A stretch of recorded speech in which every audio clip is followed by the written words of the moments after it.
Friend नमस्कार, आप सभी लोगों का स्वागत है सोम अकेडमी यूट्यूब चैनल पर। दोस्तों, यूपी जेल वार्डर की परीक्षा आपकी 19 तारीख से होने वाली है और इसी के संबंध में काफ़ी छात्रों ने विवाद की स्थिति उत्पन्न कर दी है अपने एग्ज़ाम सेंटर को लेकर के। काफ़ी ज़्यादा ट्वीट पर और ईमेल के माध्यम से जो है छात्रों में गुस्सा फूट कर निकल कर के आया है, जिसमें बताया गया है कि सेंटर जो है 600 से 700 किलोमीटर के बीच रखे गए हैं और छात्रों में काफ़ी ज़्यादा स्थिति बनी हुई है विवाद को लेकर के। काफ़ी छात्रों ने इतना तक कहा है, जिस तरीके से अंजलि तिवारी और मोहित रस्तोगी का बयान आया है, उन्होंने कहा है कि उनके एग्ज़ाम सेंटर को यहाँ पर लगभग 600 से 700 किलोमीटर के बीच रखा गया है और उनका कहना है कि इससे तो अच्छा होता हमारा सेंटर जो है पाकिस्तान में रख दिया जाता या किसी अन्य कंट्री में रख दिया जाता। जब भर्ती बोर्ड को भर्ती ही ठीक से नहीं करानी है तो इतनी दूर एग्ज़ाम सेंटर से बच्चों को जो है यहाँ पर आप समझ सकते हैं वाहन की सुविधा इतनी नहीं है और ना ही कुछ जो है किराए वगैरह का यहाँ पर व्यवस्था की गई है और सर्दियों का मौसम है, रुकने की व्यवस्था भी नहीं है। काफ़ी ज़्यादा गुस्सा है छात्रों के बीच और इसी को लेकर के लगातार जो है ये कोशिश की जा रही है या तो एग्ज़ाम सेंटर आपके चेंज हों या फिर भर्ती बोर्ड जो है दोबारा से आपके एडमिट कार्ड जो है रिलीज करें नए तरीके से और उनकी जो सेंटर है उनमें परिवर्तन किया जाए, अर्थात आपका जो पेपर है वो पीछे हटाया जाए।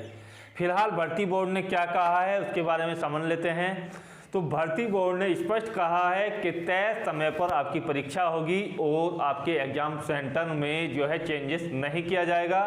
हालांकि यहाँ पर यदि कोर्ट वगैरह से कोई ऑर्डर आता है तो बात आपकी बदल सकती है, लेकिन यहाँ पर भर्ती बोर्ड ने स्पष्ट किया है कि जिस तरीके से नेगेटिव मार्किंग को उन्होंने बाद में ऐड किया है आपके नोटिफिकेशन में, पहले ये जो है नेगेटिव मार्किंग नहीं थी, उसको लेकर के छात्रों ने जो है कोर्ट में याचिका डाल दी है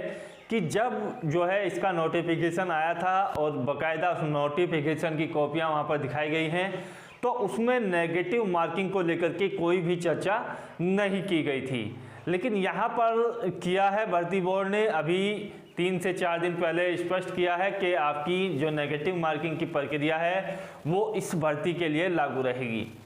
तो ये जो भर्ती प्रक्रिया है इसमें लगातार विवाद बढ़ते जा रहे हैं। अंततः बाद में इसका परिणाम क्या होता है ये देखने को मिलेगा, लेकिन फिलहाल भर्ती बोर्ड ने ये कहा है कि आपका एग्ज़ाम तय समय पर होगा। तो उसके लिए देख लेते हैं कि यहाँ पर आपको तुक्का कैसे लगाना है, क्योंकि काफ़ी ज़्यादा क्वेश्चन तो आप ऐसे होते हैं वहाँ पर ये क्लियर नहीं कर पाते हैं कि कौन सा आंसर सटीक है और 2 ऑप्शंस में या 3 ऑप्शंस में या चारों के चारों ऑप्शंस में आपको ये लगता है कि कहीं ना कहीं इसमें से आपका ये वाला विकल्प सही हो सकता है।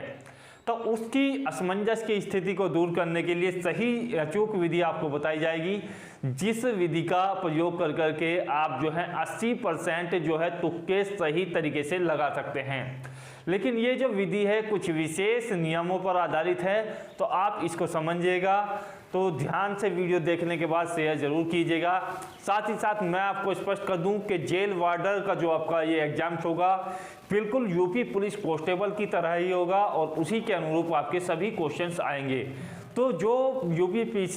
कांस्टेबल के लिए आपके जो पिछली परीक्षाएं हुई थी उसके प्रीवियस ईयर्स पेपर हमारी जो है सोम अकेडमी चैनल पर यहाँ पर डाले गए हैं। तो सोम अकेडमी चैनल और यूपी पुलिस एग्ज़ाम को लेकर के आप जो है सर्च कर सकते हैं, सभी पेपर्स आपको जो है PDF फॉर्मेट में भी मिल जाएंगे। यहाँ पर बात करें, यदि यहाँ पर तुक्का लगाने की विधि की बात की जाए तो देखिएगा इसमें विशेष कुछ नियम होते हैं। सबसे पहला जो नियम है वो यही है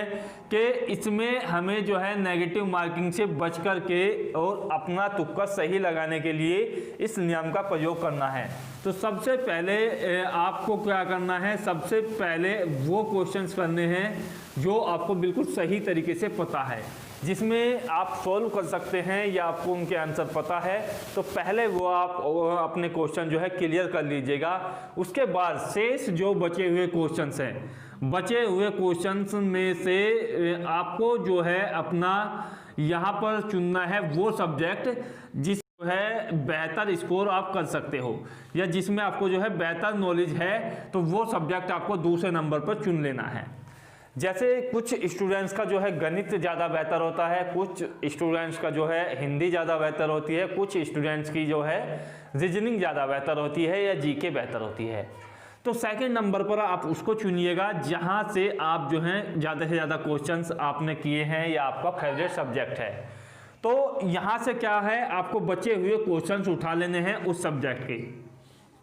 तीसरे नंबर की स्थिति में हम उन क्वेश्चंस को उठाएंगे जिसके दो विकल्प पर आपको जो है यहाँ पर सही होने की आशंका है, जिसमें दो विकल्प सही होने की आशंका है। केवल ऐसे जो क्वेश्चंस हैं उनको जो है शॉर्टलिस्ट कर लेना है। सबसे पहले आपको ये क्लियर कर लेना है कि लगभग आपको जो है 150 क्वेश्चंस में है, यदि आप 70 करते हो या 100 करते हो वो आपके ऊपर निर्भर करता है, तो वो तो आपने क्लियर कर लिए हैं। उसके बाद जो बचा हुआ टाइम है उसमें ये आपको चुनना है कि आपका बेहतर सब्जेक्ट कौन सा है दूसरे नंबर पर, और तीसरे नंबर पर वो क्वेश्चंस उन बेहतर सब्जेक्ट के उठाने हैं कि जिसके दो विकल्प सही हो सकते हैं। चौथे नंबर पर दो विकल्प सही होने के बाद आपको क्या करना है कि इसमें से एक विकल्प आपको चुन लेना है, कोई सा भी एक विकल्प आपको चुन लेना है, और उसके लिए आप जो है प्रयोग कर सकते हैं अपनी मन को शांत कर करके कि हाँ ये इसमें क्लियर आंसर आपका होगा। इससे क्या होगा कि आपका जो है विकल्प ज़्यादातर संभावित यही है कि सही आपका निकल जाएगा। तीसरी जो आपके लिए है कि 3 विकल्प में यदि आपकी स्थिति बनी हुई है,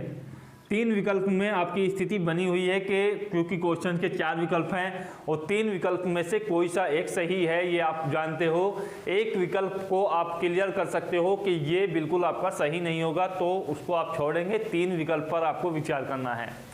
अब इन 3 विकल्प में से यदि क्योंकि रीजनिंग और गणित का क्वेश्चन है तो थोड़ा बहुत आप सॉल्यूशन लेकर के देख सकते हैं, बाकी जीके का या हिंदी का कोई क्वेश्चन है तो इन 3 विकल्प में से आपने देखा होगा कि जो भी यहाँ पर क्वेश्चन पेपर में आप अपनी सीरीज देखेगा, यदि क्वेश्चन पेपर में आप समझ सकते हैं कि सबसे ज़्यादा विकल्प जो है ए प्रयोग किया गया है तो आप ए को लगाइएगा, या सबसे ज़्यादा आपके जो सही क्वेश्चंस में है बी प्रयोग किया गया है तो बी को लगाइएगा। इस तरीके से सी या डी को भी आप में से जोन से भी क्वेश्चन को जो है पेपर में वरीयता दी गई है वो आपका जो है एक मैजिक नंबर के तौर पर आप उसका प्रयोग कर सकते हैं, तो वो आप यहाँ पर क्लियर कर सकते हैं। जो भी ज़्यादातर क्वेश्चंस का सही विकल्प होगा वो यहाँ पर इस स्थिति में आपको चुनना होगा। चौथे नंबर पर आपको क्या करना है कि आपको किसी भी विकल्प का ये नहीं पता है कि इसमें जो है कौन सा गलत है और कौन सा सही है,